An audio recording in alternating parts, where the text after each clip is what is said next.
everyone, these are from Orange Technology and today I am going to tell you about everything about OHE wire. So the full form of OHE is overhead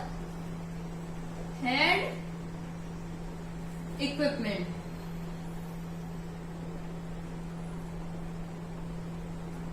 So OHE means overhead equipment. So this is this OHE wire is required to run electric locomotives since they are above the head.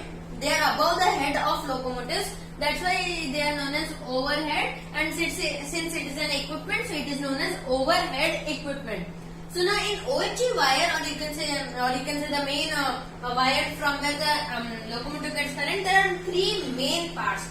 The first is the catenary wire. So what happens is when there is winter or summer, what happens? The wires tend to sag.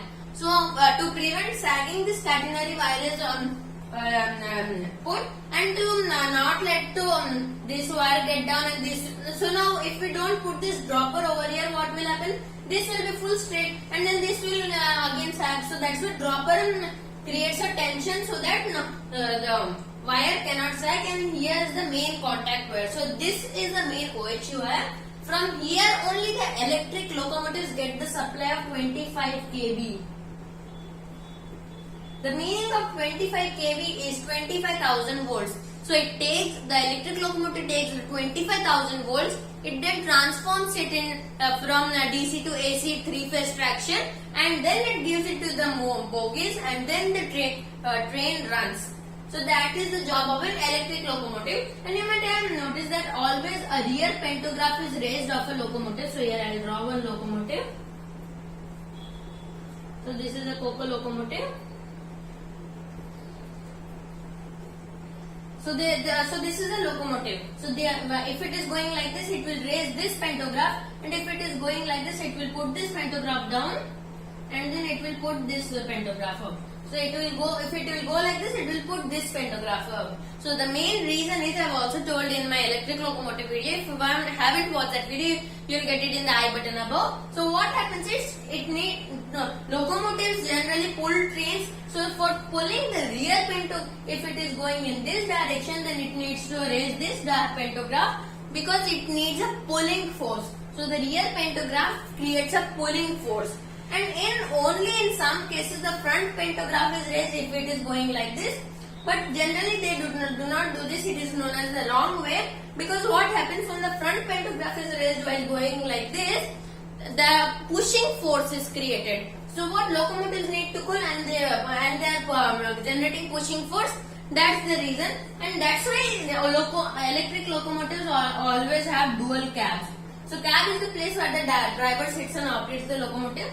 So that's why electric locomotive have dual cabs for the pantograph. And you might also have another question that do electric and diesel locomotives have gear clutch system? So that is completely wrong. They do not have any gear clutch system, because what happens is, if this is a locomotive, suppose this is a locomotive, it needs to go like this, and then due to some reasons it has to go like this. So what happens? It needs to push. Now what happens if it will go? That was the problem with steam engine. They were based on gear system.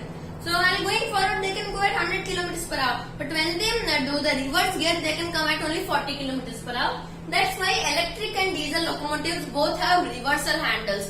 So what reversal handles is, if they will put the reverse handle for forward. So there is two, forward and reverse. So this is the handle. So if they put for forward, it will go forward. If its max speed is 180 km, it will go forward at 180. And if the loco pilot will put the reverse, it will go at reverse at 180. So that is the use of power reversal handles. And in the OHE wire is very thick. And you must be having another question, that why OHE wire doesn't get scratched? Why doesn't get scratched? Because the pantograph sometimes goes at very fast speed. So the reason is, this is made up of a very heavy metal. So heavy metal, and the pantographs, the point where it is getting connected is made of light metal. So what happens? There is no friction. Now if you will rub two stones, so what will happen? A spark will be generated. So that spark is generated because two heavy things are there, and then there is friction is created. So in this what friction is not created at all, but over a period of 10 years, 20 years, 30 years, the OHE wire gets scratched and it is replaced when 4 mm. So till when 4 mm OHE wire is scratched, so they replace the OHE wire and it is not replaced normally like in 1-2 years because OHE wire is very expensive. So this was my video for today. I hope you like my video. Please like my video, subscribe our channel.